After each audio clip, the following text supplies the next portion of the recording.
incentive classes and happy Independence Day to all of you.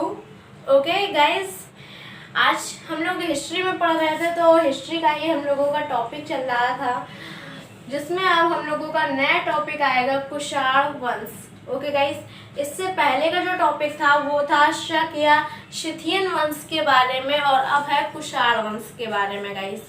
तो सबसे पहले हम लोग बात करेंगे कुषाण वंश की कि वो आए कहाँ से थे और कहाँ के निवासी थे।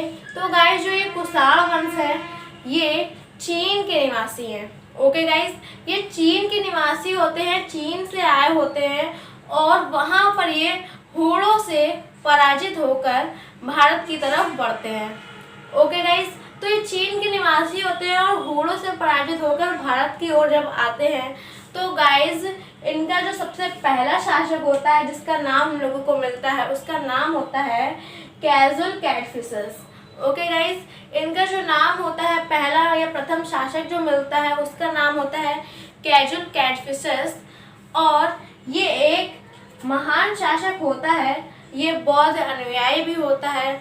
इसने जो अपना जो राज्य विस्तार किया था ये किया था पूरा ईरान से लेके सिंधु या झेलम तक।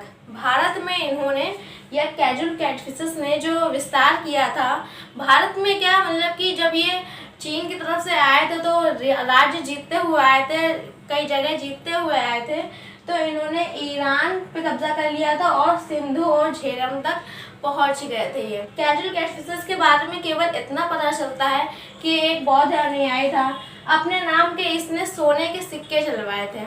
ओके गाइस, सबसे पहला शासक जिसने अपने नाम से सोने के सिक्के चलवाए थे तो उसका नाम था कैजुल कैटफिशर्स।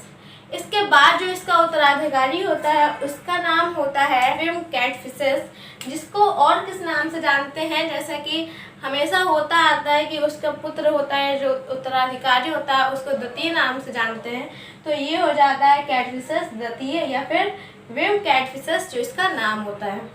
ओके गाइस, जैसा कि मैं बताया कि कैजुल कैटफिशर्स है ये ईरान और सिंधु और झेलम के राज्य को जीत चुका था, वहाँ की जगह ये यहाँ तक सिंधु या झेलम तक आ गया था, और फिर कैटफिशर्स द्वितीय ने अपना राज्य विस्तार किया और ये पंजाब से गंगा घाटी तक जो है ये कुषाण वंश को लेकर आया। ओके गाइस, तो इसका राज्य विस्तार इसने कहाँ तक किया, पंजाब से लेकर गंगा घाटी तक का। तो देखते आ रहे हैं आप कि कहाँ से ईरान से होके अब ये गंगा घाटी तक इसका कुषाण वंश का राज्य हो चुका है और पूरा राज्य विस्तार ये कितना ज़्यादा हो चुका है। ओके गाइस, बात करेंगे चीनी राजा की जिसका नाम था पान चाओ। जब जो है विम कैटफिशर्स जब अपना राज्य विस्तार कर रहा होता है तो इसी के समकालीन एक राजा होता है जिसका नाम होता है पान चाओ। ठीक है, तो जो कैटफिशर्स द्वितीय होता है उसको लगता है कि हमारे समकालीन राजा है पान चाओ और वो भी अपना विस्तार कर रहा है। हालांकि जो पान चाओ होता है वो बहुत ही ज़्यादा बड़े लेवल पे जो है विस्तार कर चुका होता है उस समय, और कैटफिशर्स द्वितीय उसके मुकाबले में थोड़ा कम होता है, लेकिन फिर भी कैटफिशर्स द्वितीय उसको या फिर चीन के राजाओं से लड़ने की बजाय उसके पास जो है विवाह का प्रस्ताव भेजता है। कहता है कि मैं आपकी एक पुत्री है उससे विवाह करना चाहता हूँ, लेकिन जो चीनी राजा होता है पान चाओ वो मना कर देता है। ये भी कहीं कहीं पर मिलता है कि जो कैटफिशर्स द्वितीय है वो अपना एक राजदूत भी भेजता है और जिसको पान चाओ जेल में बंदी करवा देता है। बात करेंगे इनकी उपाधियों की, तो जो इनकी उपाधियां थी कैटफिशर्स द्वितीय की वो थी महाराज, राजाधिराज, सर्वलोकेश्वर, ये सब जो है इनकी उपाधियां थी कैटफिशर्स द्वितीय की। इनके सिक्के, जैसा कि मैंने बताया कि ये बौद्ध अनुयायी थे, बौद्ध अनुयायी था और इसका जो उत्तराधिकारी था वो भी बौद्ध अनुयायी था, लेकिन जो इनके सिक्के मिलते हैं उस पे त्रिशूल, नदी, शिव ये सब मिलता है, जिससे कि जज किया जाता है कि ये शैव उपासक भी था। ओके, ये शैव उपासक भी था, ये भी पता चलता है क्योंकि ऊपर तो ये बौद्ध अनुयायी है, पहले पता चलता है बौद्ध अनुयायी है क्योंकि इसके पिताजी बौद्ध अनुयायी थे, लेकिन बाद में जब इसके सिक्कों में सिर्फ त्रिशूल और नदी मिलते हैं तो हम लोग अनुमान लगाते हैं कि ये बाद में चल के शैव उपासक भी बन जाता है। इनकी कुषाणों की राजधानी होती है कुरुशपुर, बाद में जो कि मथुरा भी हो जाती है। कुरुशपुर को गाइस पेशावर भी बोलते हैं। इसके बाद जो शासक आता है उसका नाम होता है कनिष्क। ओके गाइस, कनिष्क इस समय का बहुत ही महत्वपूर्ण राजा होता है। ये बहुत इम्पोर्टेंट है, इससे रिलेटेड कई क्वेश्चंस पूछे जाते हैं, इसीलिए मैं आपको ये वीडियो में ही पूरा कवर करूँगी। थोड़ी सी वीडियो लंबी हो जाएगी गाइस, तो आप थोड़ा एडजस्ट कर लीजिएगा, लेकिन एक ही वीडियो में मैं आपका पूरा कुषाण वंश कवर कर दूँगी। देखिए गाइस, कनिष्क के बारे में, तो कनिष्क का जो टाइम पीरियड होता है वो होता है 78 से लेके 101 एडी तक का। ओके गाइस, 78 से लेके 101 एडी तक का जो टाइम पीरियड होता है वो होता है कनिष्क का। ये टाइम पीरियड आप याद रखिएगा, ये बीसी नहीं है, ये गाइस एडी का टाइम पीरियड चल रहा है। ओके, अब इनका जब इन्होंने राज्याभिषेक करवाया था वो 78 एडी में ही करवाया था, तो इनका राज्याभिषेक का अगर काल पूछा जाएगा तो आप बताएंगे 78 एडी, 78 एडी में राज्याभिषेक हुआ। जब इनका राज्याभिषेक हुआ तभी इन्होंने एक संवत जारी किया जिसका नाम होता है शक संवत। ओके गाइस, शक संवत। तो शक संवत से रिलेटेड क्वेश्चन पूछा जाता है कि शक संवत कब जारी हुआ है, कब पारित हुआ था, तो आप याद रखेंगे 78 एडी में शक संवत आता है। कनिष्क ने भी अपना राज्य बहुत ज़्यादा विस्तार कर लिया था। जैसा कि कनिष्क ने यहाँ पर देखा आपने कि यहाँ पर चीनी राजा इन्होंने जो कैजुल कैटफिशेस होता है ईरान से लेकर सिंधु तक किया था। फिर बेम कैटफिशेस ने पंजाब से गंगा घाटी तक फैलाया था कुषाण वंश को। लेकिन जब कनिष्क आता है तो ये पूरा मध्य एशिया, चीन, बैक्ट्रिया, बनारस, तो ये पूरा एरिया जो होता है ये सब कुषाण वंश के अंतर्गत आता है, कनिष्क के अंडर में हो जाता है। देख रहे हैं आप यहाँ पर बनारस, बनारस हम लोगों की इंडिया में पड़ता है, और यहाँ पर मध्य एशिया। अब मध्य एशिया में क्या क्या आ जाता है गाइस, मतलब कि जो कनिष्क था, कनिष्क ने अपना राज्य पूरा जापान, चीन, बैक्ट्रिया गाइस किसे बोलते थे हम लोग, बैक्ट्रिया अफगानिस्तान को बोलते थे, तो इधर सबका ईरान, ये सब जो है पार्ट कनिष्क के अंडर में थे। ये सब जीत चुका था और ये विशाल साम्राज्य कनिष्क के राज्य में था। ओके गाइस, अब बात करेंगे इसकी उपाधि।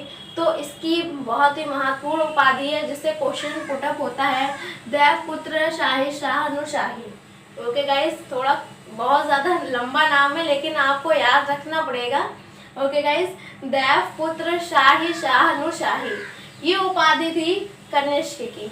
ओके गाइस, और देखिए ये भी एक बौद्ध उपासक था, जैसा कि हम लोग पढ़ते ही आ रहे हैं, कैजुल कैटफिशेस, ब्रिम कैटफिशेस, ये सब बौद्ध अनुयायी होते हैं। लेकिन यहाँ पर जब हम लोग ब्रिम कैटफिशेस के बारे में पढ़ रहे थे तो इसके सिक्कों में भी कुछ चित्र मिले थे, जैसे शिव, नंदी और त्रिशूल।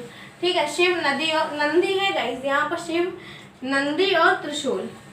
ओके, तो वही यहाँ पर भी होता है कि जो सबसे ज़्यादा देखिए गाइस, क्वेश्चन ये भी आता है कि सबसे ज़्यादा सोने के सिक्के किसने चलाए थे।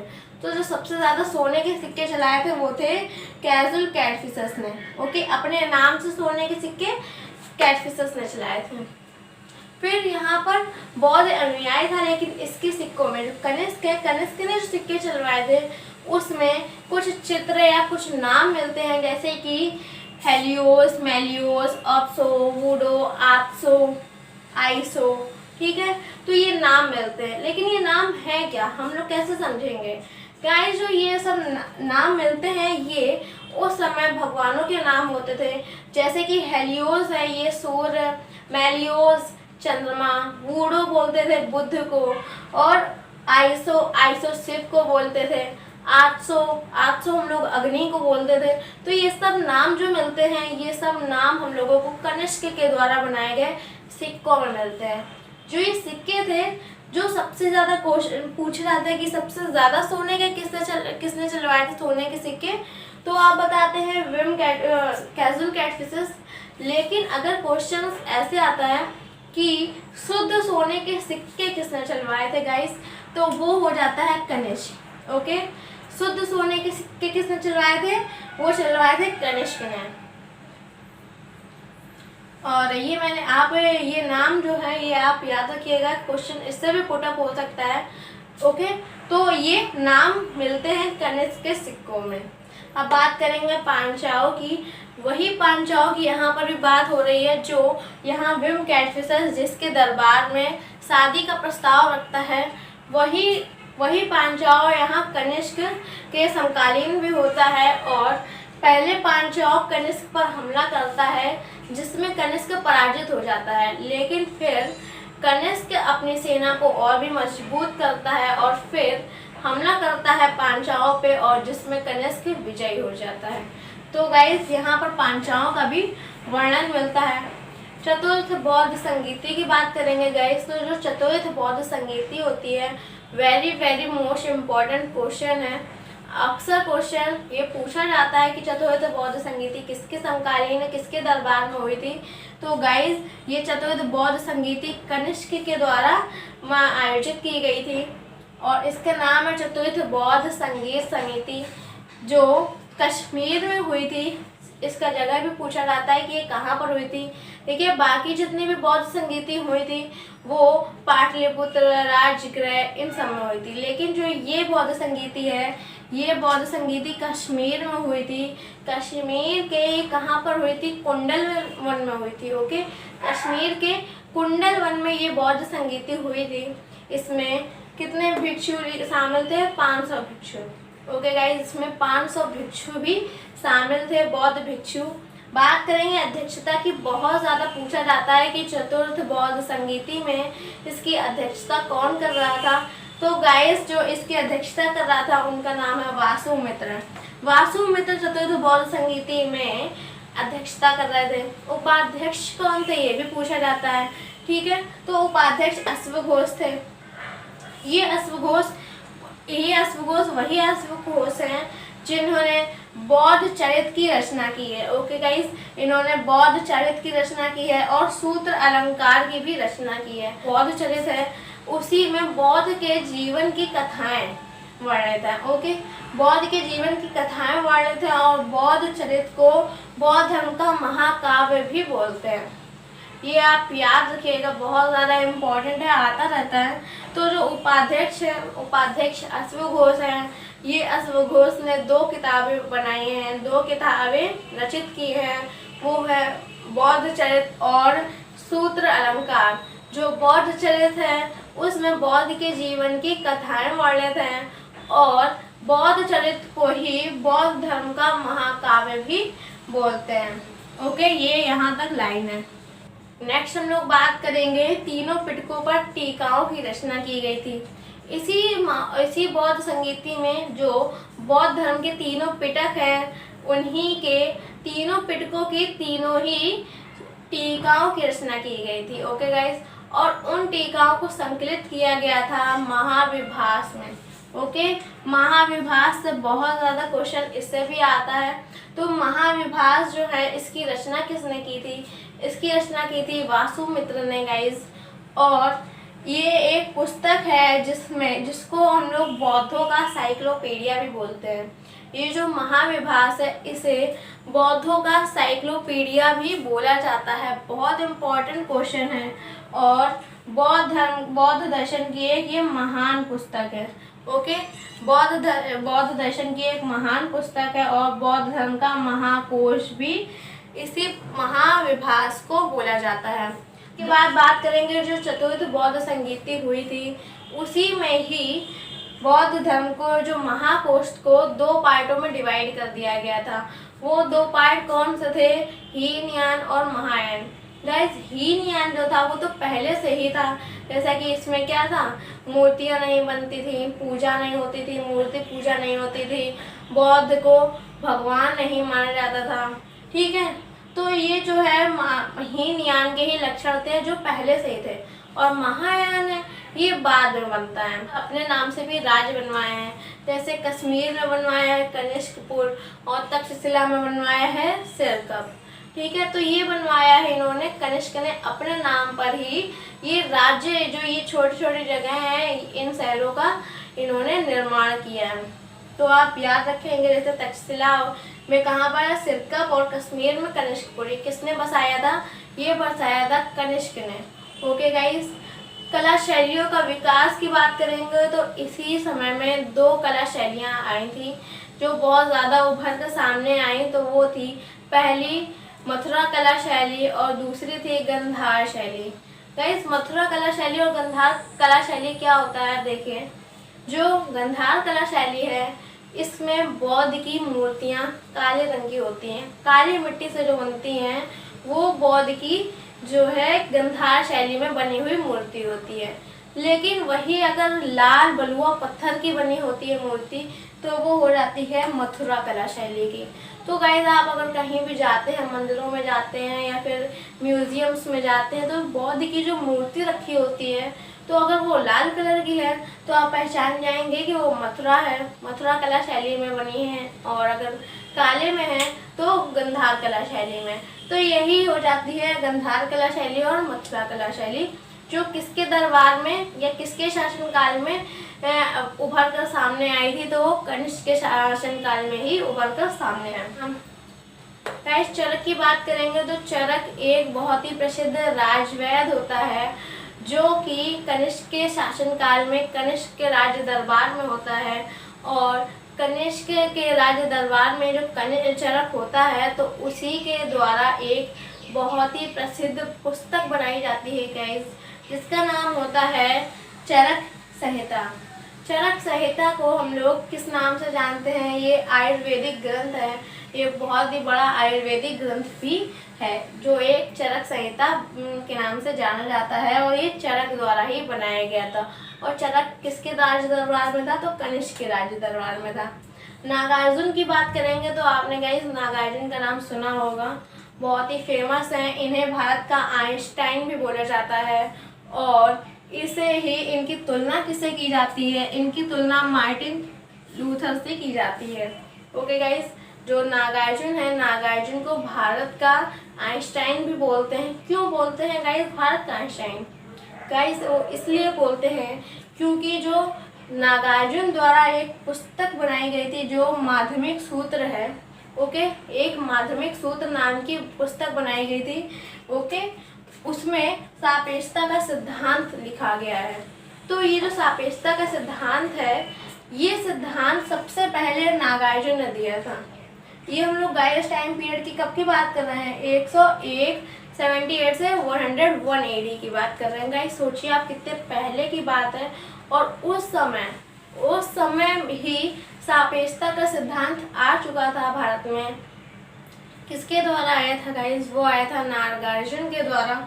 और ये नागार्जुन के द्वारा आया था।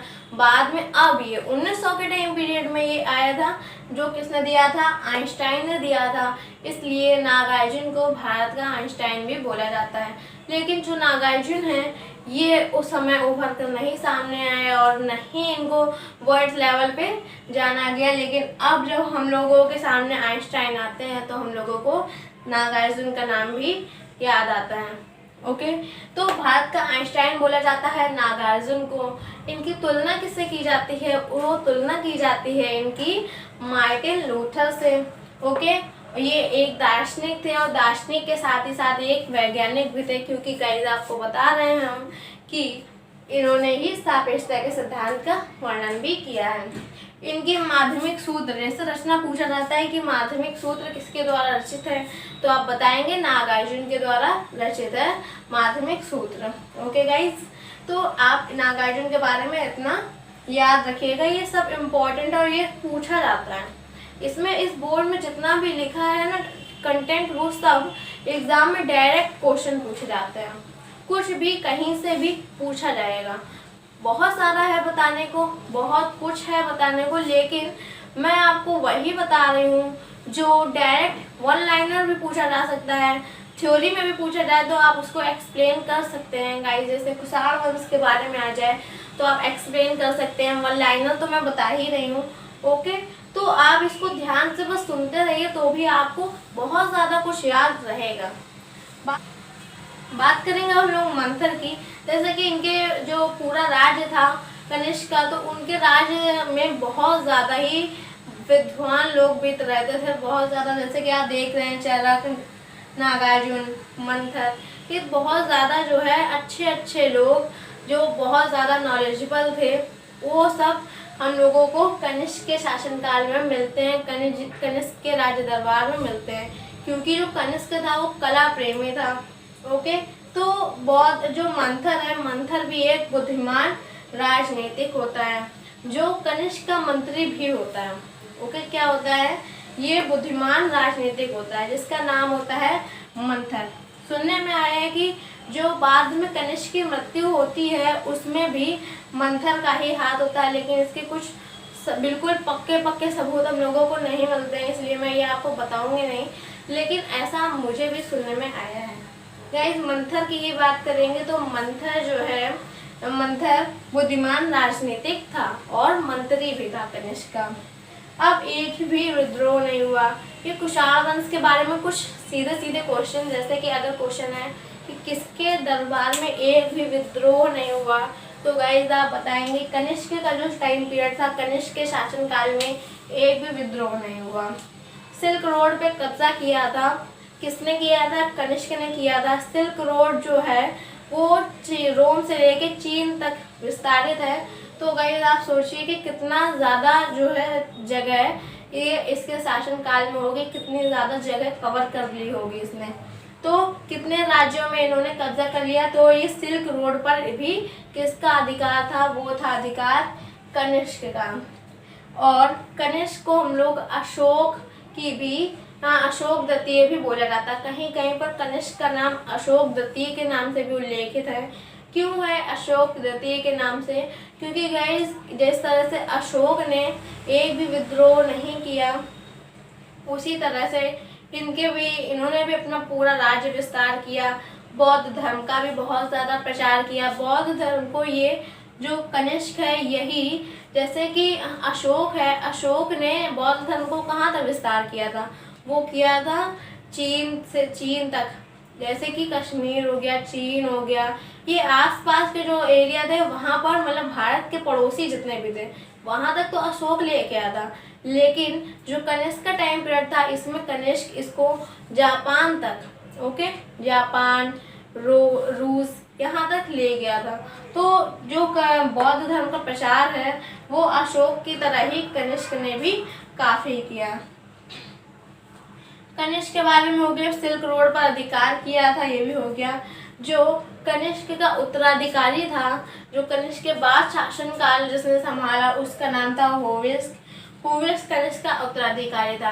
होविस्क के बारे में भी कुछ ज़्यादा इम्पोर्टेंट नहीं है, बस यही याद रखिए कि ये भी बौद्ध का अनुयायी था। होविस्क का उत्तराधिकारी होता है और अंतिम शासक होता है जिसका नाम होता है वासुदेव। ओके गाइस, तो ये हो गया हमारा कुषाण वंश के बारे में, जिसमें सबसे ज़्यादा इम्पोर्टेंट हमारा कौन सा है?